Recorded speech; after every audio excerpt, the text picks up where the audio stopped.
manifest your destiny, acquire knowledge, generate collaborations, navigate the system, inspire others, facilitate the future, initiate change, challenge limitations, earn respect, negotiate the solution, teach others, be magnificent.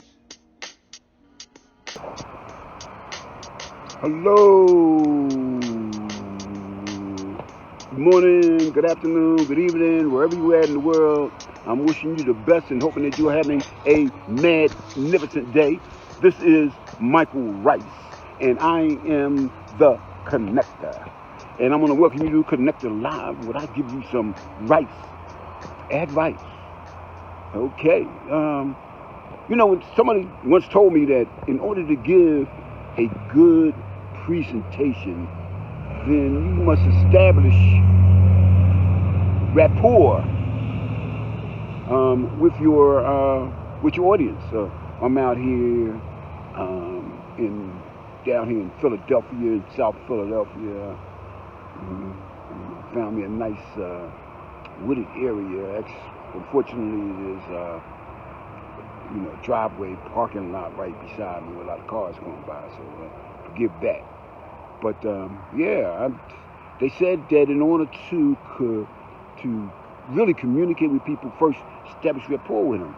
But today I'm here to pick a fight, right? So get ready. I'm here to pick a fight.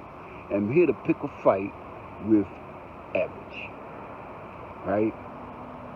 Because average is not my friend, and average is not your friend. I can make a friend out of adversity, but not out of average, because I don't want average with me. I don't want to believe in average. I don't want average to be a part of who I am. And this anger, this frustration, this rejection of average. Yeah, so this rejection of average probably comes from my father instilling this in me, because he rejected average. He said average is the best of the bottom.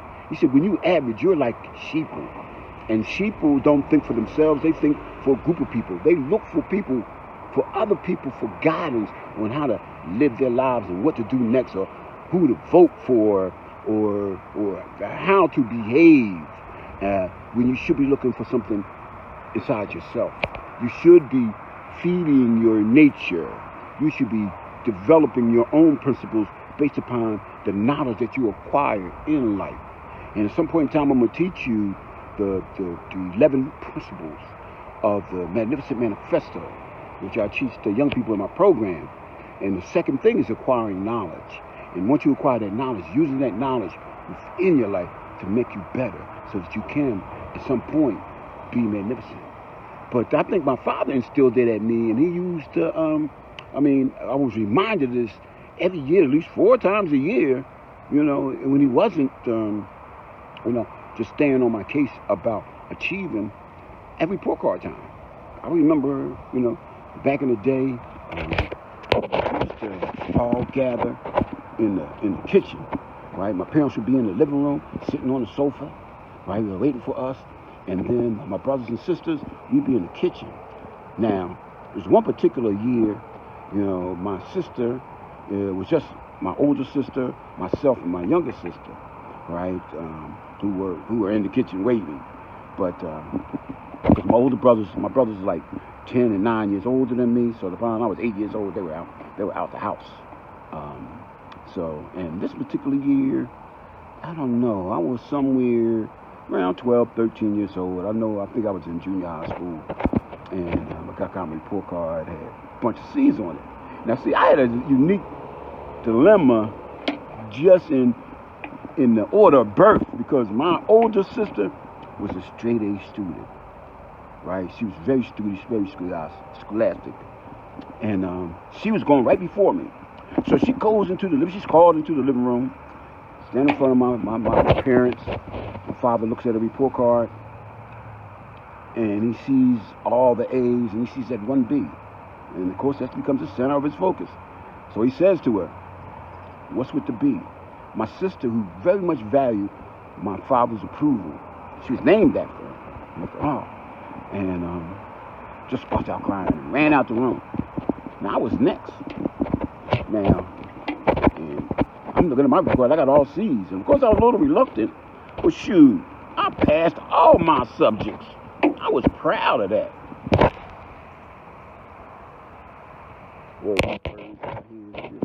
I was proud of that. That's crazy. Yeah, I was proud at passing all my subjects, and I'm proud of my C's.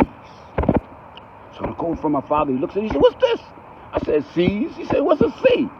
He said, "Average." I said, "Average." He said, "So, what you want to be? Mediocre?" Man, that word, I really didn't know what that word meant. But it sounded like a really bad word. It was like the last thing in the world that you wanted to be was mediocre. And like I said, my father believed that average was the best of the bottom.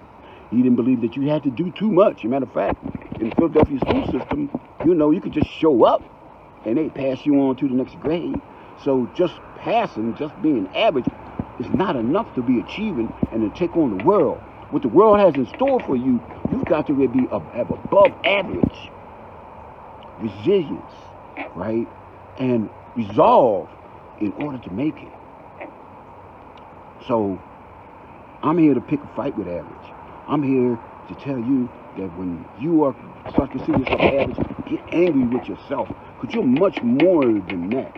You're much more than that. Most people do not even tap but 10% of their potential. Their potential is your capacity to do whatever you want in life. Babies are born with potentials to become president of the United States, great plumbers, great doctors, great lawyers, just great people upon the earth, making change, challenging limitations, overcoming adversity. They are the leaders in our world. They're born with that. But it's about you recognizing that you have that potential, right? That you have that. And you might find your potential somewhere locked in that purpose. Knowing your purpose in life. Something that you've been given a skill, something you have an aptitude for, some attribute that people notice about you. Maybe you have the ability to make people laugh, and you're supposed to be a comedian. Maybe you have the ability to write, and you're supposed to write. Maybe you have the ability to speak, and you're supposed to communicate with people. Maybe you have the ability to manage people and create positive outcomes. That's what you're all about. Find it. That's your mission. If you're a young person, expose yourself to as many things as possible, right? Because how do you know that you're not a fashion designer if you never sold, right? How do you know you're not a great writer if you've never written, right?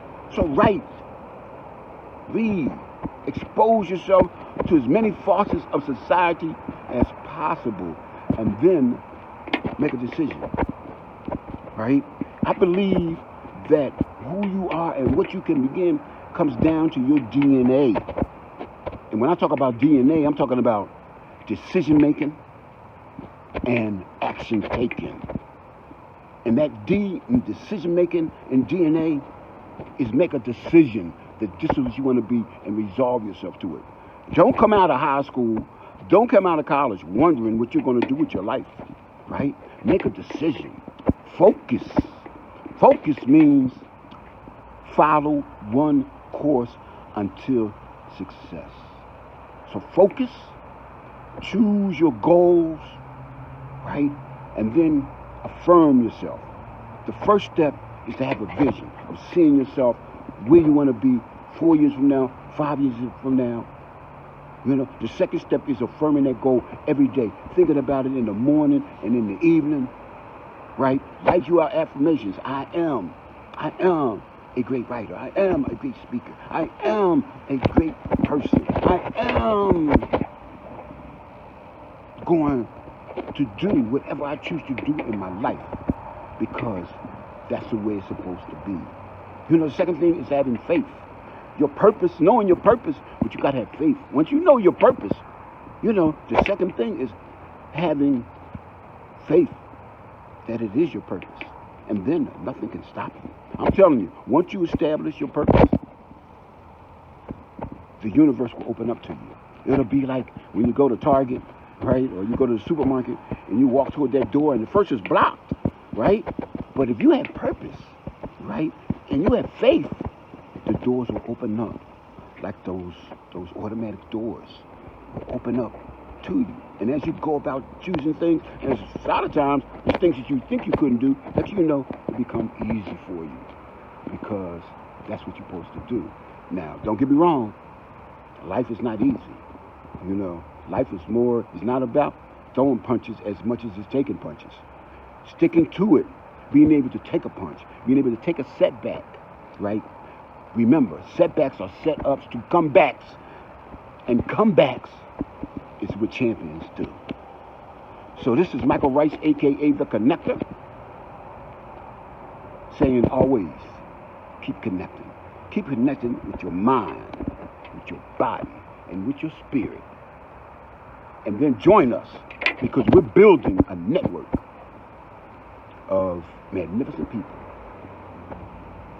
And you can join us by contacting me through my website, www.michaelricespeaks.com, or you can go to the Connector Network, www.theconnectornetwork.com, and sign a subscription form, right? And then you'll get, you start getting videos and newsletters, and I'll let you know when we're having our meetings and workshops and seminars, and pretty soon you'll be on your way. So in the meantime, keep connecting and join us as we build this network, this magnificent network, one relationship at a time.